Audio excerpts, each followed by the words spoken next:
This video is going to walk you through the process of how to handle a request to cancel a visit. So the first thing that we want to do once we're inside the client's profile is go to the order and pick the order which we're looking to cancel services within. If we open that up, we want to look to the contract date and ensure that that hasn't expired so that we're not, our first attempt prior to canceling is going to be to reschedule that visit and do it at a time that is appropriate for the client. So we want to make sure that we're not moving a visit and continuing to service when we don't have, or when we have an expired contract date, which is equivalent to the provider end date or the PED date. So once we see that that is still active, we're then going to navigate to the service plan.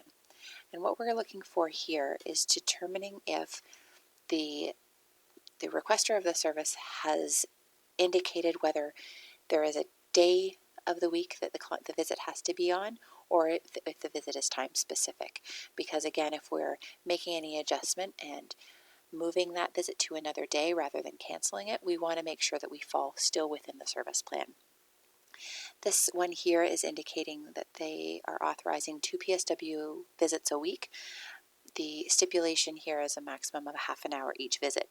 So there's nothing indicating that it's a specific time or a specific day of the week. So our flexibility is there to move the visit to another day. Now that we know what our guidelines are in terms of what is being authorized for service, we go to the schedule and we want to make sure that we've had a discussion with the client to see if we can accommodate a change. So this client is currently being seen on Fridays. The request has come in to cancel the Friday visit, but instead we want to have a discussion with them, see if maybe a different time would be better. Maybe they're canceling because they have an appointment and 10 until 10:30 doesn't work, and simply asking them if they wanted to move it to the afternoon or to another day would change them from canceling completely to just adjusting. So if in fact they want to change the visit, you double click on the visit that we're adjusting and you can either change the date, the time, or both. So if I choose to have this visit happen on, let's say, Saturday instead, I can choose the Saturday. I can keep my time as 10 to 10:30 if that works, or I can change it.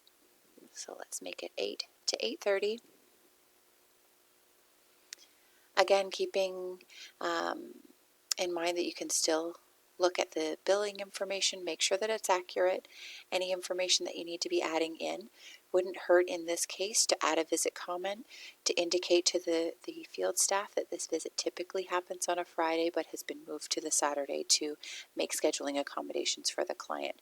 Just so that if it was a field staff that was in there regularly, they would have quick information as to why the change was happening visible on their device.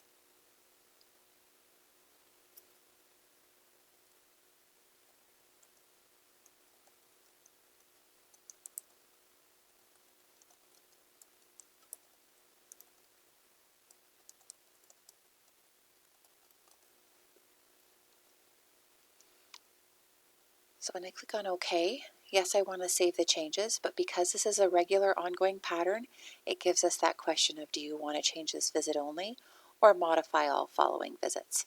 And in this case of a cancellation modification, we're just going to be changing this visit only.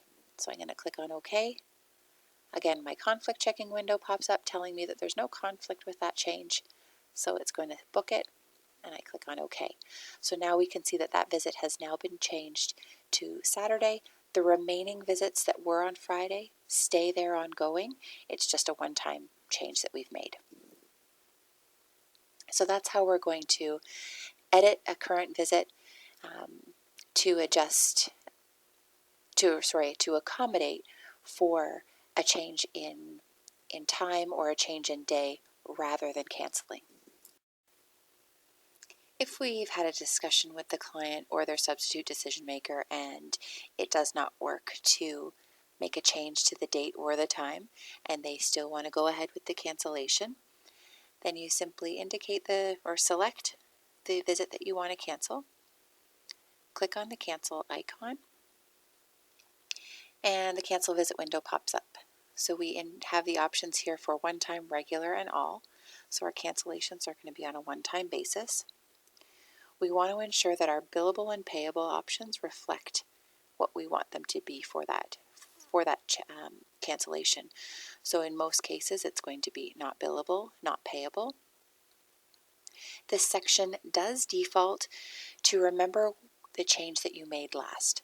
So it should not be something that you have to modify every single time, but we do recommend that you check every single time to make sure that it is indicating not billable, not payable for our canceled visits, to make sure that we're not billing for visits that didn't take place.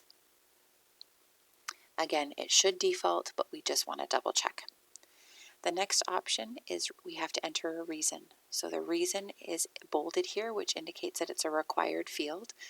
So we want to choose from the list of options available from the drop-down. And in this case, we're going to choose client unavailable, that they initiated it. And we're going to click on OK.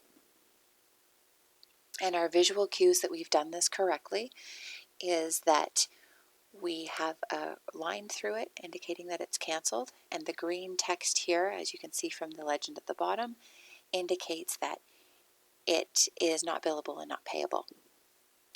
Now for both of these options, whether we are adjusting by moving to another day or time or canceling, we want to make sure that we enter in a dated note that captures the change. So you can click on the note option here and navigate to the dated note folder within the profile, or a keyboard shortcut to adding in a dated note is Control N for note from anywhere within the system. If I click on Control N, it brings up my dated note window so I can add in the details of that cancellation and get it filed in the client's profile. So in the subject here, you would just indicate whether the visit was canceled or edited to another day, whether it be another day, another time, just so that anybody looking at the schedule can see that there is a reason documented for the change.